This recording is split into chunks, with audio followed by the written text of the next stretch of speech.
देश के नामचीन काव्यकार डॉक्टर कुमार विश्वास शनिवार को ठाकुर श्री बांके बिहारी के दरबार में हाजिरी लगाने पहुंचे। मंदिर में कविराज पूरी तरह से आस्था के रंग में रंगे नजर आए, जहां उन्होंने अपने आराध्य को भजन भी गाकर सुनाया। डॉक्टर विश्वास ने कोलकाता की घटना पर कड़ी प्रतिक्रिया जताते हुए राजनीतिक दलों को आड़े हाथों भी लिया। धार्मिक नगरी में एक निजी कार्यक्रम में शामिल होने आए जाने माने कवि कुमार विश्वास सुबह ठाकुर श्री बांके बिहारी मंदिर पहुंचे, जहां पूरी श्रद्धा से दर्शन पूजन करने के बाद ठाकुर जी के सामने भजन की कुछ पंक्तियां भी गाकर सुनाई। मंदिर में सेवा अधिकारी मनोज गोस्वामी गोपी गोस्वामी ने ठाकुर जी की प्रसादी अंग वस्त्र व 56 भोग के प्रसाद भेंट किए। गोपी गोस्वामी की गद्दी पर पत्रकारों से बात करते हुए डॉक्टर विश्वास ने कहा कि कोलकाता रेप मर्डर केस बहुत ही दुर्भाग्यपूर्ण घटना है, लेकिन उससे ज्यादा दुर्भाग्यपूर्ण मुख्यमंत्री ममता बनर्जी द्वारा वाम के साथ राम का राजनीतिक रूप से चर्चा करना है, क्योंकि भगवान राम का जन्म दुष्टों के संहार के लिए हुआ था। राम के नाम पर अराजकता उचित नहीं है।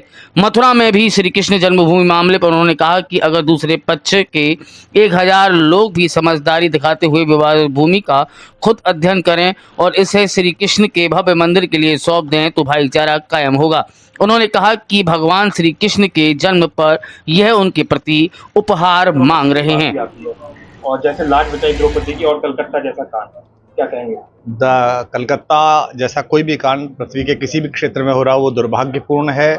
और मुझे तो दुख इस बात का है कि वहाँ की हमारी बड़ी बहन, हमारी बहन जी दीदी ने राजनीतिक रूप से चर्चा करते हुए वाम के साथ राम का प्रयोग किया। वो बहुत ही कष्टकर था, क्योंकि पृथ्वी की अराजकताओं के नाश के लिए भगवान का अवतार होता है।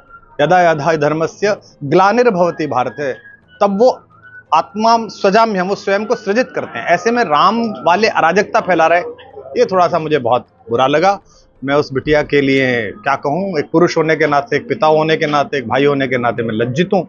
और मैं आशा करता हूँ कि ये कम से कम इस बार तो, जो कि दामिनी के समय हमने लाठियाँ खाई थी, इस बार संभवतः शायद उपचार मिले इस पूरी जाति को, यही कह सकता हूँ। सर, किस जन्मभूमि का मामला भी सामने आता है और आप कृष्ण की नगरी में बैठे हैं, क्या संदेश देते हैं? मैं आशा करता हूँ कि लोगों को सद्गति आए और बिना किसी न्यायालय के वाद के, बिना किसी राजनीतिक वितंडे के, दूसरे पक्ष में अगर 1000-2000 भी समझदार लोग हों, वो कृपा पूर्वक यहाँ आए, देखें, इस तरफ से आके देखें। क्योंकि मेरे मंदिरों में तो ये प्रावधान भी नहीं है कि किसी और धर्म के हैं तो प्रवेश भी नहीं होगा। मेरा ठाकुर तो सबका है, वो तो सबको दर्शन दे देता है। एक बार आके हमारी दृष्टि से देखें कि प्रवेश करते समय हमारे हृदय में क्या शूल चुभता है, प्रवेश करते समय हमारी आत्मा में क्या प्रश्न उठते हैं। और अगर वो हमारे हिसाब से समझ लेंगे, अगर हम भाई हैं, अगर भाई कहते हैं, अगर भाईचारे की बात है, तो 1000 आदमी इस देश में नहीं इकट्ठे हो पा रहे जो एक साथ आके कहे भैया हमें हटा लेते यहाँ से, हम दूसरी जगह बना लेंगे। हम तो बार बार कहते हैं कि मस्जिदें तुमने बनाई मंदिरों को तोड़कर। मस्जिदें क्या बन नहीं सकती थी मंदिर छोड़कर? किसको पता नहीं ठाकुर कहाँ प्रकट हुए,